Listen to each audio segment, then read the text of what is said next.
안녕하세요. 오늘 젊은 부부 강의를 맡게 된 김태순 목사입니다. 오늘은 자존감을 높이는 법, 그리고 자존감이 자녀에게 미치는 영향과 어떻게 하면 자기 자녀들이 자존감을 통해서 좋은 발달, 성숙한 발달을 할 수 있을지를 알아보도록 하겠습니다. 자존감이란 자신에 대한 존엄성, 자신에 대한 존엄성이 타인의 외적인 인정이나 칭찬에 의한 것이 아니라 자신의 내부의 성숙된 사고와 가치에서 얻어지는 개인의 의식을 말합니다. 당신은 어떤 관점으로 자신을 보는가? 나는 무능한가? 못난인가? 열등감이 있나? 이게 스스로 평가를 해보는데요. 여기 이효리 씨가 이효리 민박에서 어떤 학생과 나눈 얘기가 있는데요. 학생이 제가 자존심이 되게 낮아서 지금 이렇게 말하니까 이효리 씨가 나도 그랬는데 막 꾸며야지만 자존감이 생기고 이렇게 얘기했는데, 또 내가 이쁘지 않으면 사람들이 날 예쁘게 안 봐줄 것 같다는 생각이 들어 라고 말하면서 마지막으로 이런 말을 했습니다. 내가 나를 예쁘게 안 봐서 그런 거야. 사람들이 예쁘게 안 보는 게 아니라. 맞습니다. 여러분은 어떤 관점으로 여러분을 보십니까? 열등감은 자신에 대한 스스로의 평가에서 나옵니다. 나는 못난이야. 나는 무능해. 그래서 사람들이 자신을 무시할 것이라고 생각하는 것이 열등감인데, 열등감은 객관적 조건의 문제가 아니라 눈의 크기나 학벌의 문제가 아니라 열등감은 자신을 보는 관점의 문제입니다. 뷰 포인트라고 하는데요. 자신을 어떤 시각에서 보느냐의 문제입니다. 자아 존재감이 뭐냐고요? 내가 여기 있음을 아는 것입니다. 사람들이 누군가 나를 바라봐주지 않으면 내가 여기 있음을 느끼지 못합니다. 철수가 모든 과제 발표를 하고 있는데 열심히 준비해서 앞에서 성의 있게 발표를 했습니다. 그런데 아무도 관심을 갖지 않는다면 철수는 자신의 존재감에 의심을 품게 될 것입니다. 분명 발표를 하고 있는데 자기 자신이 그 자리에 없던 것 같은 존재감 상실을 경험하겠지요. 그렇듯 내가 있다라는 존재감은 나 스스로의 힘으로 느끼기보다는 다른 사람의 바라봄을 통해서 인지가 됩니다. 초등학생들은 항상 존재감에 의심을 품습니다. 그리고 존재감을 드러내기 위해서 저요, 선생님 저요 하면서 손을 번쩍 들기도 하죠. 이러한 표출에 아무런 응답을 받지 못할 때, 또 다른 친구의 이름만 부를 때 아이는 점점 자신의 존재감에 불안을 느낍니다. 그리고 응답받은 불려진 친구와 자신을 비교하기 시작하죠. 영희가 나보다 공부를 잘해서 선생님이 쟤를 시켰나 봐. 또 철수가 나보다 달리기를 더 잘해서, 민영이가 나보다 더 잘생겨서, 예은이가 나보다 노래를 더 잘해서, 결국 무언가 남보다 뛰어나의 존재감을 드러낼 수 있다는 생각을 가지게 되고 자꾸만 타인과 자기 자신을 비교하려 합니다. 그런 부정적인 관점은 언제 시작되었을까요? 열등적 관점이 언제 내 인생에 영향을 주고 있을까요? 자존감이 높은 사람은 어떤 사람일까요? 맞아요. 자존감이라는 것은 자기 효능감과 자기 조절감과 자기 안정감으로 자신을 체크해 볼 수 있는데요.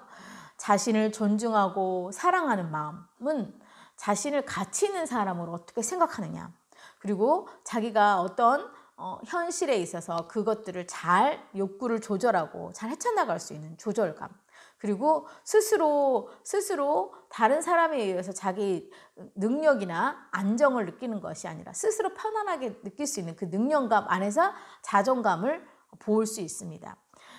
스스로에 대한 평가죠, 자존감은. 그래서 나는 가치 있는 사람이다. 남에게 호감을 찾는 사람이고 사랑을 받은 사람이다 라고 평가할 때 일어나는 감정입니다.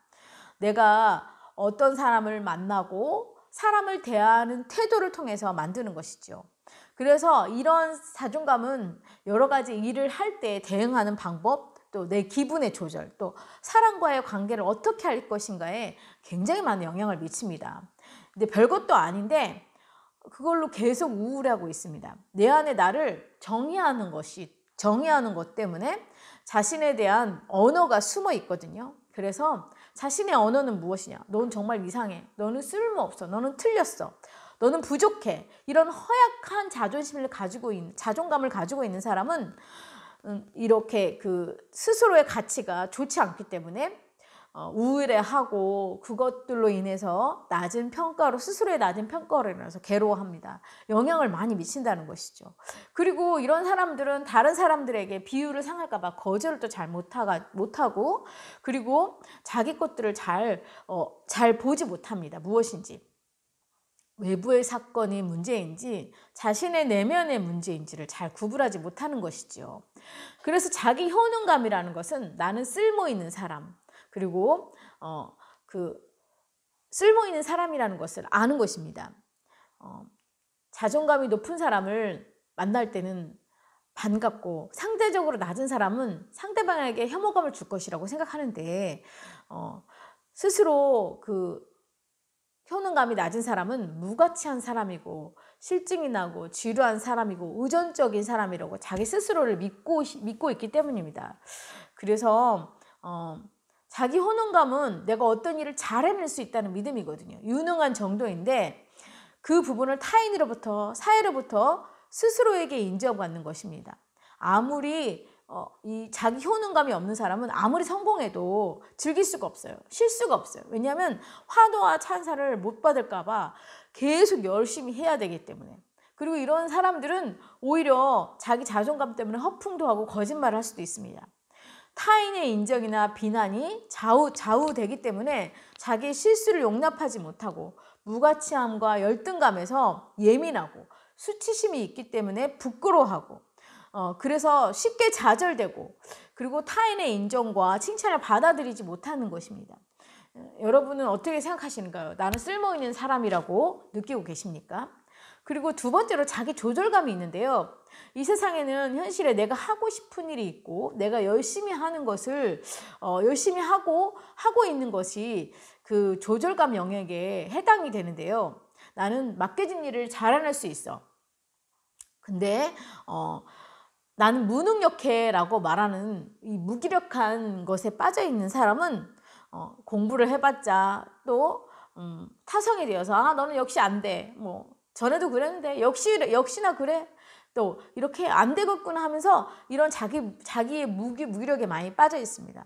결국 현실을 너무 높은 포부가 아니라 현실에 딱 맞는 그리고 자기가 설정한 것에 자기 조절을 잘해서 인생의 방향을 자기 뜻대로 잘 조절하는 사람을 말하고 있는데요.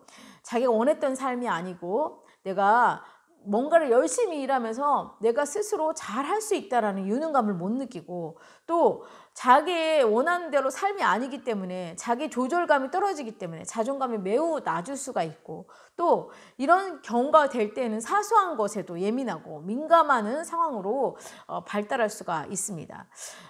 남의 눈치를 자꾸 보게 되는 거죠.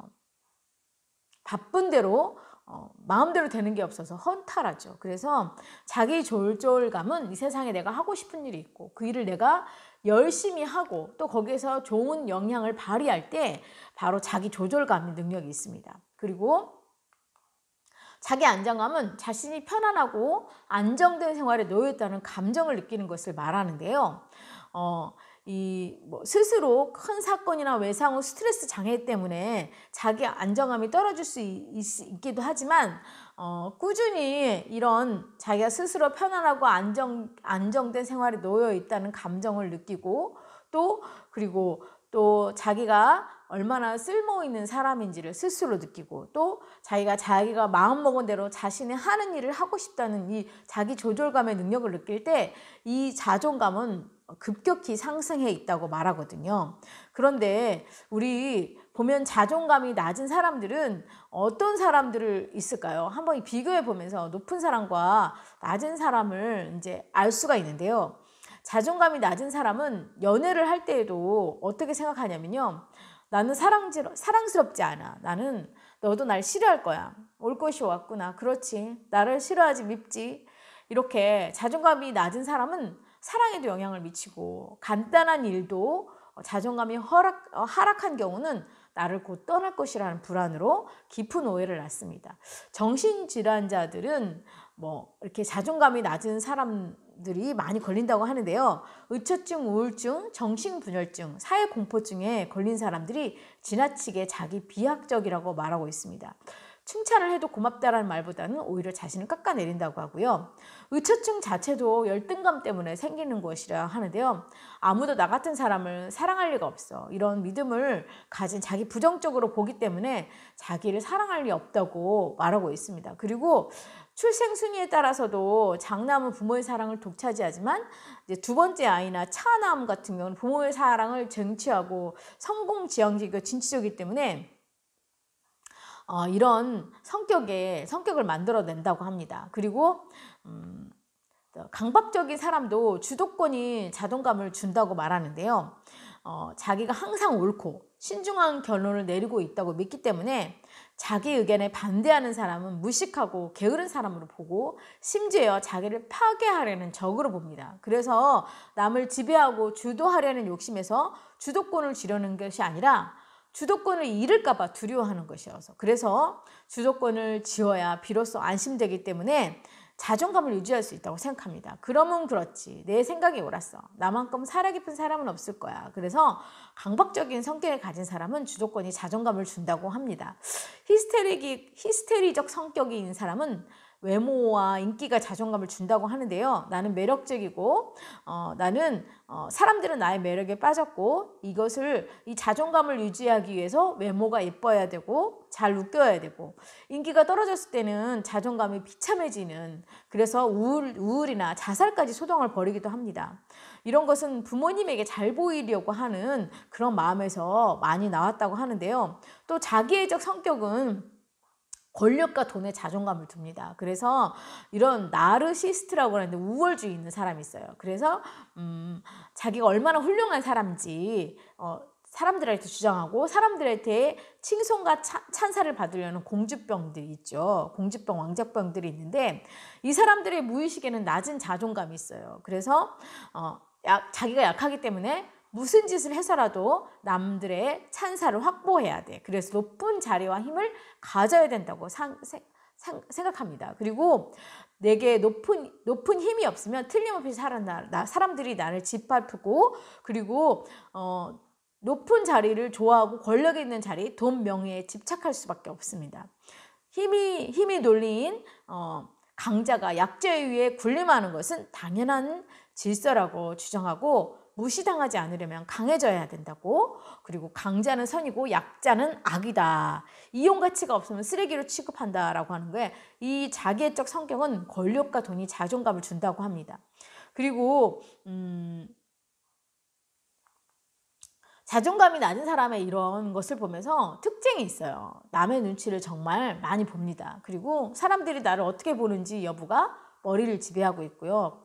칭찬 같은 거를 믿지 못하고 받아들이지 못합니다. 그리고 고지고대로 남들이 툭 던진 말을 곱씹으면서 부정적으로 생각하고, 원하는 삶에 대한 망상, 현실을 보지 않고 너무 높은 기대를 하고, 아직 일어나지 않은 인간관계 걱정이 태산입니다. 그리고 사람들과 같이 있다가 헤어지면 헤어진 후에 자신이 실수한 것이 없나 끊임없이 생각을 합니다. 카톡과 답장이 없으면 자신이 실수한 것이 있는지 계속 고민을 하게 되는 거죠.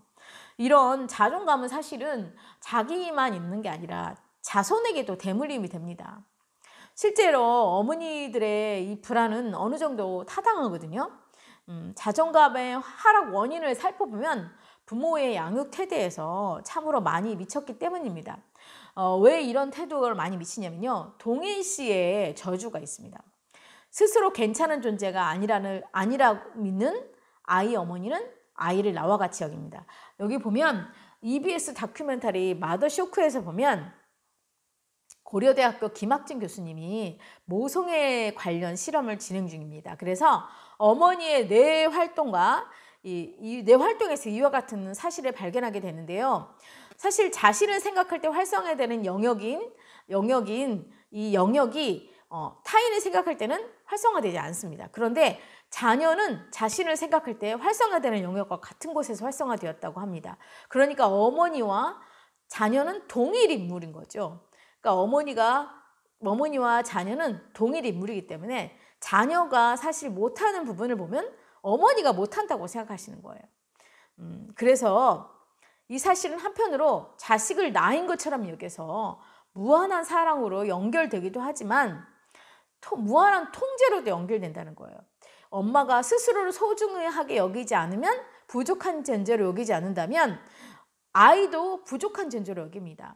그래서 내가 겪었던 부족함 없이 키울 거야 라는 것은, 나는 부족해도 괜찮은데 우리 아이는 부족하지 않도록 내가 통제하면서 키울 거야, 이런 거죠. 자신의 아이가 부족한 비슷한 점을 조금이라도 보이게 되면 아이를 가혹하게 혼내고 화를 냅니다. 아이가 실수할 때마다 부족했던 나를 보는 것 같아서 아이가 부족하면 마치 내가 부족한 것처럼 느껴지고, 자신도 부족한 부분에 대해서 고치는 데 어려움을 겪지만 아이만은 제발 부족하지 않기를 바라며 아이를 혼냅니다.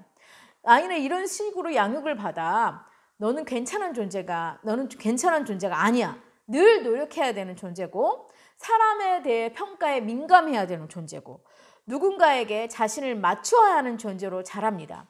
이런 어머니가 가치관을 내재하고 있으면 자녀도 그런 낮은 가치관을 계속 답습한다는 거죠. 강아지를 통제하고 키우듯 자녀를 통제하고 있는 것은 아닌지 모르겠습니다. 그리고 엄마가 인정해주지 않는 것은 자신감 없는 아이로 만들 수 있습니다. 엄마는 칭찬을 하지 않습니다. 그런 것 가지고 칭찬해서는 안 된다고 생각합니다. 왜냐하면 그 아이가 그 수준에 머무를까 봐, 더 성장하지 않을까 봐, 그래서 경쟁에 뒤처질까 봐 칭찬하지 않습니다. 이것은 사실은 스스로에게 칭찬을 많이 해본 적이 없는 모습을 보여줄 수 있다는 것이죠.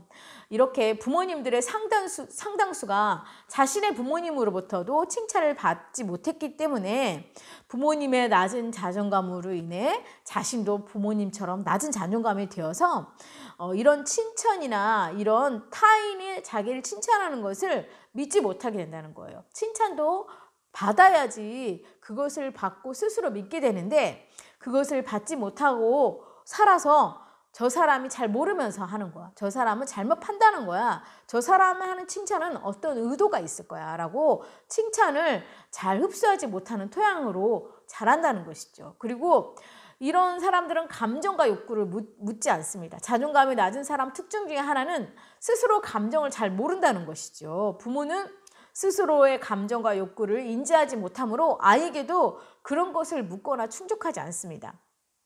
자존감이 낮은 부모는 아이가 실제 어떤 감정, 어떤 욕구를 가지고 있는지 관심이 별로 없어요. 그래서 학원에 어디로 가야 될지, 이 나이에는 영어, 수학을 어떻게 해야 할지, 달성해야 될지, 운동이 중요하면 축구를 어떻게 시켜야 될지, 태권도를 어떻게 시켜야 될지, 이런 것만 집중을 하지, 우리 아이가 정말 아이의 문제, 아이의 감정과 욕구에 대해서는 관심받거나 충족시켜주지 못해서 남들 구별 줄 수 있는 특징을 발견할 기회를 박탈당했기 때문이에요. 더욱 슬픈 것은 사실 대학이나 학력과 직업까지도 부모님이 정한 것으로 이 정도 해야지 이렇게 해서 역시 부모의 해야 돼 압박에 의해서 부모님이 추천한 직업을 결정했거나 또 결정했어도 자기의 불만족한 삶을 살게 됩니다. 왜냐하면 그것이 해야 할 것으로 연장이고 자기가 하고 싶은 일 아니었거든요. 그렇게 아이를 방황하게 하는 것이죠. 그래서 네가 뭘 좋아하는지, 뭘 하고 싶은지, 무엇을 원하는지 이런 거를 박탈을 당하게 되죠. 아이의 감정과 욕구를 묻지 않는다라는 것이죠. 그럼 왜 나는 그런 부모가 되었을까요? 부모님 역시 그런 부모 밑에서 자랐기 때문입니다. 그래서 자존감이라는 단어 자체가 알려지지도 인식되지도 않았던 자존감의 시각에서 바라보지 못했지만 상당수 낮은 부분은 자존감 역시 물려받았다고 생각합니다. 여러분의 부모님께서 저도 그렇지만 여러 가지 생활 사건을 겪고 자존감이 낮아졌거나 또 부모님의 영향을 받아서 나의 부모님도 자존감이 낮아지게 된 것이죠. 지금은 이제 많은 심리학 서적이나 육아 서적이 많이 있지만 정서적 문제에 대해서 예전에 부모님들이나 이런 분들 신경 쓰지 않았죠. 낳아놓으면 알아서 크겠지, 뭐 먹고 사는 게 중요하지, 아이가 뭘 원하는지, 뭘 행복하는지 뭐가 문제겠어요 라고 생각하는 것이 많이 있습니다. 그런데 이런 상황을 이해하는 이제는 고리를 끊어야 돼요.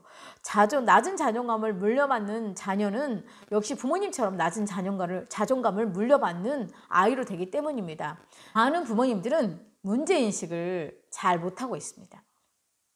자신의 부모님이 그렇게 했듯이 그 방식대로 가혹하게 아이를 키우고 상당수 많은 부모님들이 그런 기대를 하는 것 같습니다. 내가 나쁜 엄마가 되어 해야 할 것을 시키고 해줄 걸 다 해주면 나중에 아이는 평탄하게 그리고 행복하게 잘 살 거야. 그리고 언젠가는 알아줄 거야. 혹은 보답할 것이다 기대를 하죠. 그러나 정말 아이가 행복하고 즐겁게 살까요? 여러분의 부모님이 무엇인가를 못 해줬기 때문에 옆에서 코치하듯이 케어해주지 않았기 때문에 여러분의 자존감이 낮아진 것은 아닙니다. 그걸 해주기만 하면 아이는 자존감 높은 삶을 살수있을까요? 아닙니다. 그것으로 진정한 아이에게 필요한 것은 존재만으로도 괜찮은 나라는 인식과 자신의 감정과 욕구를 파악하고 충족시킬 수 있는 힘입니다. 그러기 위해서는 부모님 스스로 자존감이 회복되어야 되는 것이 제일 필수입니다. 자존감 높은 부모 밑에 자존감 낮은 아이가 나올 수 없습니다. 진정한 의미에서 자존감 높은 부모라면 아이를 그대로 있는 그대로 위해주고 아이의 감정과 욕구를 세심하게 파악하고 충족시켜 줄 수 있기 때문인데요. 그래서 로젠버그 자존감 지수가 있습니다. 어떤 자존감을 갖고 있는지 한번 여기서 우리 한번 체크를 한번 해보시기 바랍니다. 내가 다른 사람들처럼 가치 있는 사람이라고 생각한다. 그렇다, 보통이다, 대체로 그렇다, 매우 그렇다. 그래서 체크를 해보시고 나는 좋은 성품을 가졌다고 생각한다. 나는 대체적으로 성공한 사람이라고 느낌이 든다. 나는 대부분의 다른 사람들과 같이 일을 잘할 수 있다. 나는 자랑할 것이 별로 없다. 나는 내 자신에 대해 긍정적인 태도를 가지고 있다. 나는 내 자신에 대해 대체로 만족한다. 나는 내 자신을 좀 더 존경할 수 있으면 좋겠다. 나는 가끔 내 자신이 쓸모없는 사람이라는 생각이 든다. 나는 대체로 내가 좋아하지 않는 사람이라고 생각한다. 점수를 이제 모두 더해서 잠깐 동영상을 멈추시고 계산을 해보시면 되겠습니다. 그래서 합이 30점 이상이면 자존감이 높은 편이고 20에서 29는 보통, 20 미만이면 낮은 편에 속하죠. 부모님이랑 우리 아이들도 같이 해볼 수 있을 거예요. 그러면 이 자존감을 어떻게 하면 회복할 수 있을까요? 자존감을 상실한 이유는 자기 자신에 대한 관점이 부정적이기 때문입니다. 나는 무능해. 자신의 능력을 실제보다 낮게 보는 관점 때문이죠. 자신의 경험을 유년기 때 경험이 많이 좌우되는데요. 아이의 마음속에 아이의 영향 때문에 열등감이 생기는 것입니다. 어릴 때 자존감을 상실한 이유는 수천 가지도 되겠죠. 자신의 외모 능력이 자신이 생각하는 기준에 미치지 못할 때, 그런 외모에 대해 미치지 못할 때 부끄럽게 생각하는 심리, 또 외적 조건에 상관없이 자신의 가치를 인정하고 권리를 주장할 수 있을 때 이것은 사라지는데요. 무조건적인 수용의 경험이 이런 것이 필수입니다. 무조건적인 수용이란 조건 없이 나를 있는 그대로 인정해주고 받아주는 경험입니다. 좋은 어머니가 바로 그런 것이죠. 내가 예쁘지 않고 쌍꺼풀이 없어도 엄마는 날 사랑해.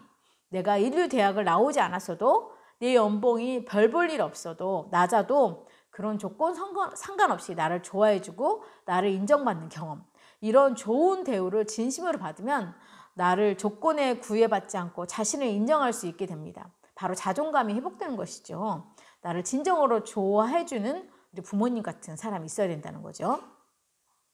개구리 왕자와 미운 오리 새끼 있습니다. 실은 왕자인데 아무도 알아주지 않고 오히려 혐오감을 느끼는 눈치를 봅니다. 나를 피하고 싫어요. 자존심이 상하고 창피해서 외출도 못하겠어요. 이런 사람들은 진정으로 자신을 좋아해주는 사람을 만나면 치유가 일어납니다. 물론 이런 대우를 받을 때 처음에는 이럴 리가 없어 하고 믿지 못하지만 시간이 흐르면 진심을 통해서 자신에 대한 인식도 긍정적으로 변합니다. 또 자기 가치를 인정받는 경험을 유년기에 잘못 형성된다 하더라도 사랑하는 사람을 통해서 이런 좋은 긍정적인 인식으로 변할 수 있습니다. 또 인간의 외모나 사회적 지위나 능력에 관계없이 한결같이 무조건적으로 받아주는 그 가치를 인정해 줄 사람은 사실은 많이 없습니다. 그래서 우리는 많이 열등감에 빠지게 되는데요. 우리는 정말 하나님 믿는 사람들이기 때문에 하나님은 나를 태중에 지으셨고 내 부끄러운 속까지 다 아십니다. 그는 나를 사랑하시기 때문에 내가 부족한 모습 그대로 받아들일 수 있게 바로 신앙을 통한 자존감도 회복될 수 있기 때문이죠. 그리고 나의 자존심은 유년기에 그 부모님과 나의 관계에서 많이 형성이 되는데요.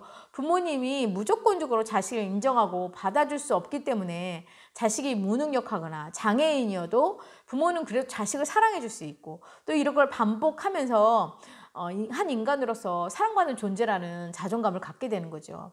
그래서 부모의 눈밖에 난 아이들 있잖아. 부모의 기대에 충족시켜주지 못한 아이들, 우울한 부모의 아이들의, 너무 바쁜 부모님들 아이들, 그래서 무조건적인 자기 수용을 경험하지 못하면 자기는 부모의 사랑을 받지 못하는 미운 오리새끼 같아서 무능하고 혐오감을 주는 아이라고 생각할 수 있습니다.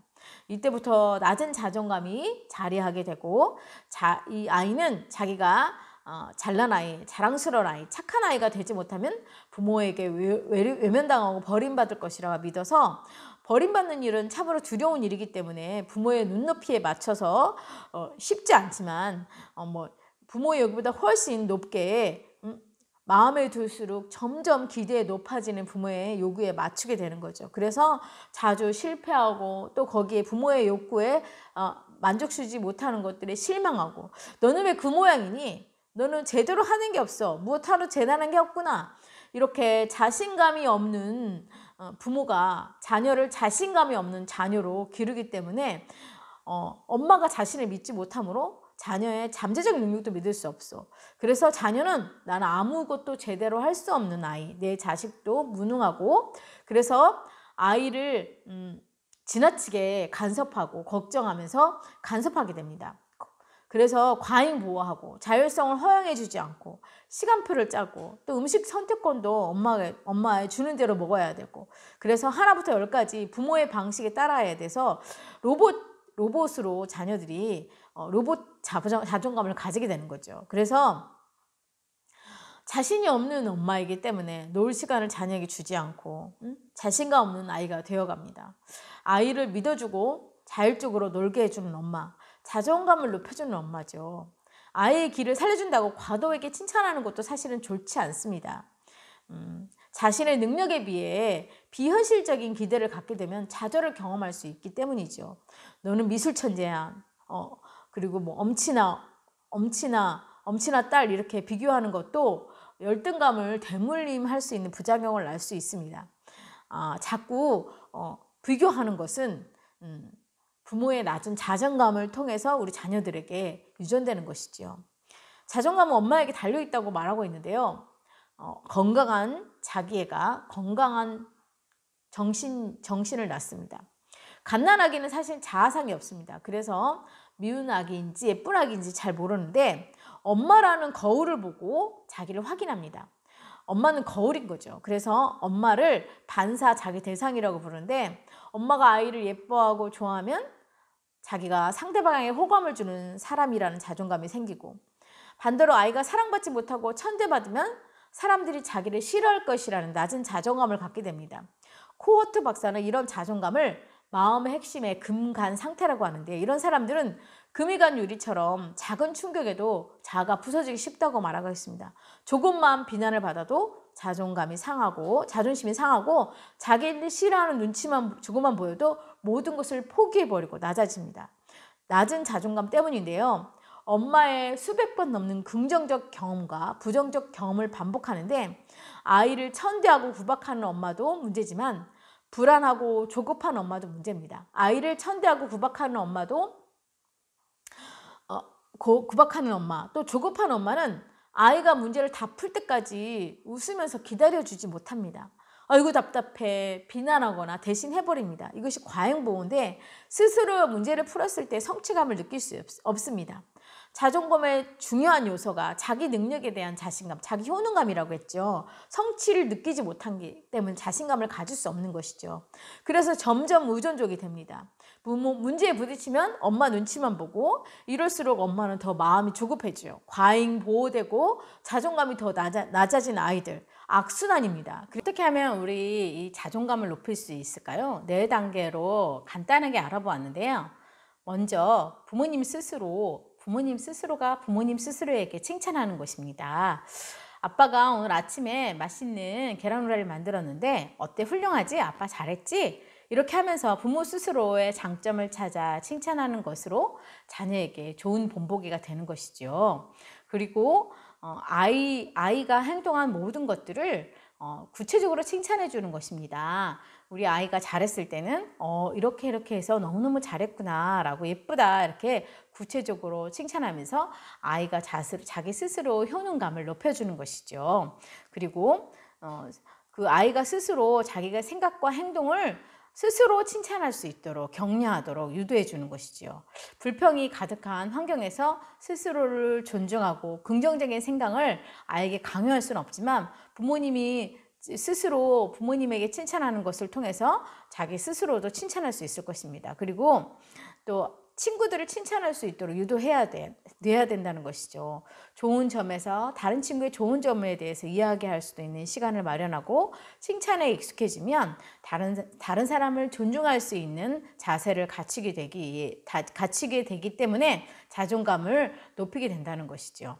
나는 너를 믿는다. 너는 반드시 해낼 거야. 부모의 기도와 축복의 말씀이 아이의 긍정적인 자아 개념 형성을 도와줍니다. 아이를 키운다는 것은 생명을 키우는 일이고 20년 만에 끝나는 프로젝트가 아닙니다. 아이는 부모에게 성과를 주려고 태어난 존재가 아니라 나랑 살기 위해 온 소중한 사람입니다. 그래서 살다 보면 저절로 아이가 꽃이 피는 시기가 오고 그때 옆에 같이 엄마가 기뻐해 주는 것입니다. 그래서 사랑보다 성과를 내라고 닥달하지 않는 것입니다. 또 이웃집 아이와 비교하거나 여러 가지 재능을 가지고 태어난 아이들은 당하면 자존감을 잊어버리거든요. 그래서 옆집 아이와 비교하지 않고 그리고 비약이라는 것이 있는데요.